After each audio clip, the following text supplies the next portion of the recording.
Ya, tercantiknya. Ya, 1, 2, 3. Bentar. Ini ya, seperti judulnya, untuk sesi hari ini kita akan membahas mengenai personality assessment with Neo 120. Kenapa nih kok Goldberg dia mengembangkan justru lebih banyak jumlah itemnya dibandingkan dengan versi sebelumnya gitu. Jadi di sini jangan terlalu openness of experience, lalu yang keempat ada agreeableness, dan yang terakhir ada consciousness. Mungkin Bapak Ibu juga sudah sering mendengar ini ya, neuroticism. Neuroticism ini, untuk domain neuroticism ini dia lebih menggambarkan bagaimana untuk facet yang pertama di sini ada friendliness. Friendliness ini dia mengukur tingkat keramahan yang dimiliki oleh individu tersebut. Lalu yang kedua, yang asing baginya, atau justru dia adalah tipe yang menyukai hal-hal yang memang konvensional gitu, yang sudah ada jelas. Nah, di sini ya sekarang kita masuk ke domain yang berikutnya, yaitu agreeableness. Untuk agreeableness ini merefleksikan baik yang pertama adalah self-efficacy. Untuk self-efficacy ini menggambarkan tingkat kepercayaan diri individu dalam mencapai berbagai hal. Jadi ya seperti yang kita ketahui ya, untuk self-efficacy ini apakah dia yakin. Nah, kalau untuk nilai yang sedang sendiri wajar ya, artinya dia tidak ada kecenderungan kiri kanannya. Kita juga kalau di hasil Neo 120 ini kan ada persentasenya nih. Kita bisa lihat nih, sedangnya ini condongnya kemana? Condong ke kiri atau condong ke kanan? Kan dia ketika asesor melakukan scoring langsung di softwarenya, itu jangan sampai ada yang terlewat atau jangan sampai ada pengisian angka yang salah, karena kan sebenarnya pengisinya 1-5.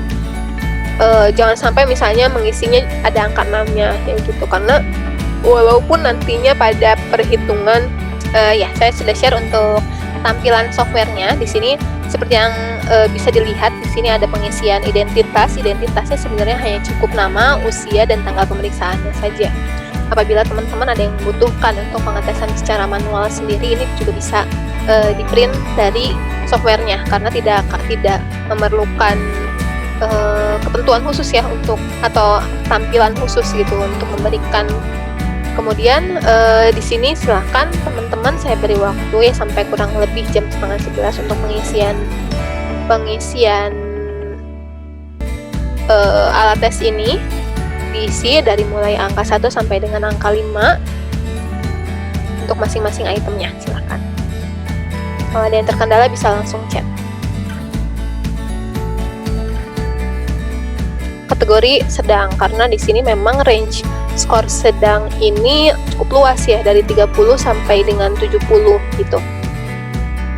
Nah, tapi di sini cara membacanya artinya begini, artinya kalau dari kita bisa lihat dari dimensi atau dari domainnya, kalau misalnya dia skornya sedang sebagai situasi, tapi ketika ada tekanan, sebenarnya kalau anxiety ini lebih ke persepsi terhadap hal-hal yang akan dihadapi ya. Kalau vulnerability ini kan lebih ke khususnya ketika ada di bawah tekanan, apakah dia bisa membangun skor sedang itu seperti apa sih. Ternyata yang dominasi adalah dia emotional, dia orangnya imajinatif, dan dia liberalism. Sementara untuk artistic interest dan inteleknya dia cenderung biasa-biasa aja. Nah, kita juga lihat nih tadi satu domain lagi yang mendominasi dan self-efficacy-nya relatif tinggi ya pada hasil ini.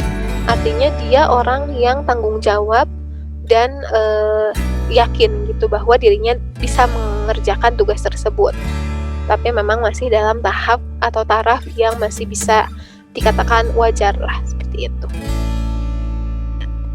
Arahnya tidak selalu terdefinisikan positif gitu, karena tadi kalau konsensusnya tinggi, dia justru walaupun dia orangnya order lines-nya bagus, dia orangnya terencana, tapi dengan seiring dengan kakunya dia, terencananya dia tampilnya justru menjadi seorang yang kaku dan membosankan.